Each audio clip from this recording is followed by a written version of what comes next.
ప్రస్తుతం మనతో పాటు బీఆర్ఎస్ పార్టీ సీనియర్ నాయకులు మాజీ కార్పొరేషన్ చైర్మన్ గజ్జల నాగేష్ గారు ఉన్నారు. నాగేష్ గారు, ఈరోజు పేర్లు మార్పు, కాంగ్రెస్ రావాలి, మార్పు కావాలి అని మనం స్టార్టింగ్ లో నినాదం చూసినాం, ఏది 2023 ఎన్నికలకు ముందు.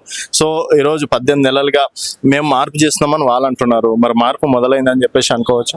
నిజంగా చెప్పాలంటే తొలి ముఖ్యమంత్రి శ్రీ కల్వకుంట్ల చంద్రశేఖరరావు గారి యొక్క ప్రభుత్వ హాయం లోపట అనేకమైన సంక్షేమ అభివృద్ధి పథకాలు తీసుకొచ్చి తెలంగాణ రాష్ట్రంలోని అందరూ యావత్ భారతదేశం ఉన్న రాష్ట్రాలన్నీ అబ్బురపడే విధంగా మరి అనేక రకాలుగా సంక్షేమ పథకాలు మరి అదేవిధంగా అభివృద్ధి పథకాలు మరి తీసుకొచ్చినాక తర్వాత చాలామంది సంతోషపడ్డారు.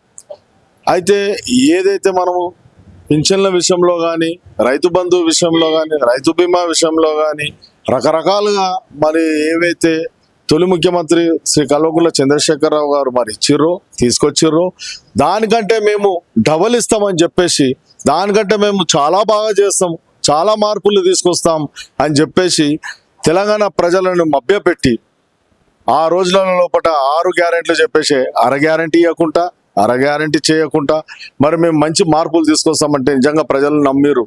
అప్పుడు 2000 పెన్షన్లు అంటే 4000 పెన్షన్లు ఇస్తారని చెప్పేసి, మరి అదేవిధంగా కళ్యాణ లక్ష్మి ఇస్తారంటే కళ్యాణ లక్ష్మితో తులం బంగారం ఇస్తామని చెప్పి, మరి మహిళలకు విద్యార్థులకు స్కూటీలు ఇస్తామని చెప్పేసి రకరకాలుగా చెప్పారు. ఆ విధంగా మంచి అంటే ఉన్నదానికంటే ఇంకా ఎక్కువ గొప్పగా మేము అభివృద్ధి చేస్తామని, మార్పు తీసుకొస్తామని చెప్పి ప్రజలందరూ కూడా మరి రేవంత్ రెడ్డి ప్రభుత్వానికి ఓటేసి తీసుకురావడం జరిగింది.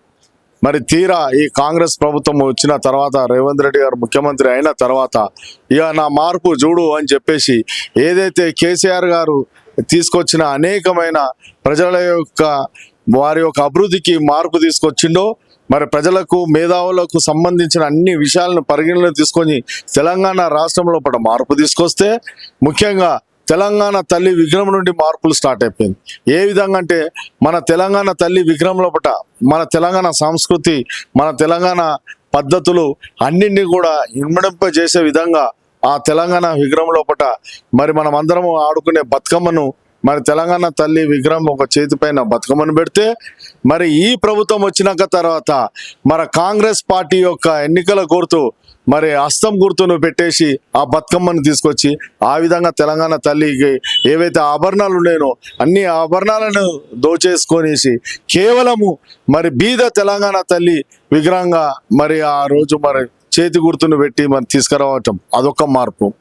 అదేవిధంగా మరి ఈరోజు చూస్తున్నాం మనము ఈ యొక్క తెలంగాణ స్టేట్ విషయంలో అని చెప్తే పెద్ద ఏదో గొప్పలో ఏదో మార్పు తీసుకొచ్చినాడు, టీజీ అని మార్పు తీసుకురావటం జరిగేది.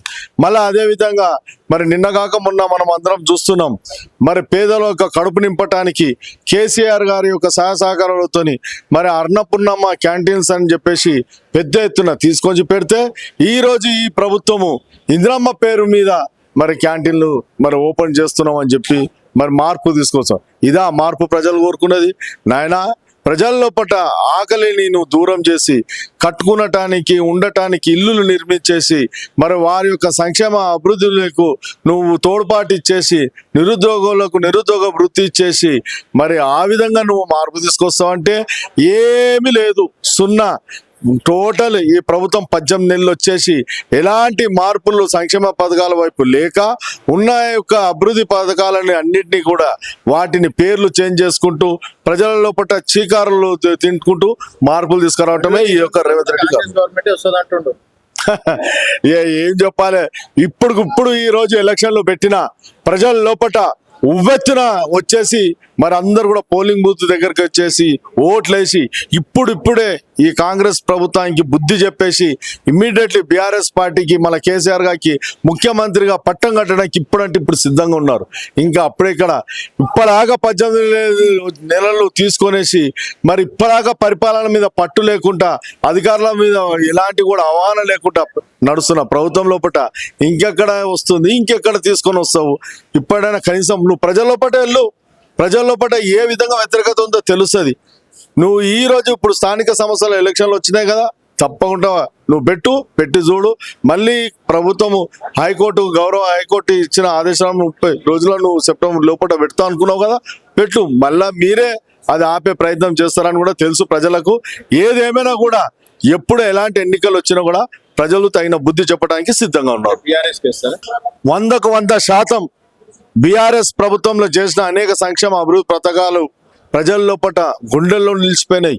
ఎంతో మంది నువ్వు 80 సంవత్సరాల ముదుసలే అవ్వను కూడా అడిగినా కూడా నా కొడుకు కేసీఆర్ ఇచ్చిన పింఛన్తోనే నేను ఇంత ఆరోగ్యంగా నా కుటుంబం చల్లగా ఉన్నది అని చెప్పేసి ప్రతి ఒక్కరు కూడా మళ్ళీ బీఆర్ఎస్ ప్రభుత్వమే రావాలన్నారు. మరి ఆ రోజు మీకు తెలుసు రైతు బంధు విషయంలో, రైతు బీమా విషయంలో కూడా మరి అనేక మార్పులు మనకు చేస్తామని చెప్పారు. ఎక్కడ వేసినా గొంగలి అక్కడనే ఉన్నది.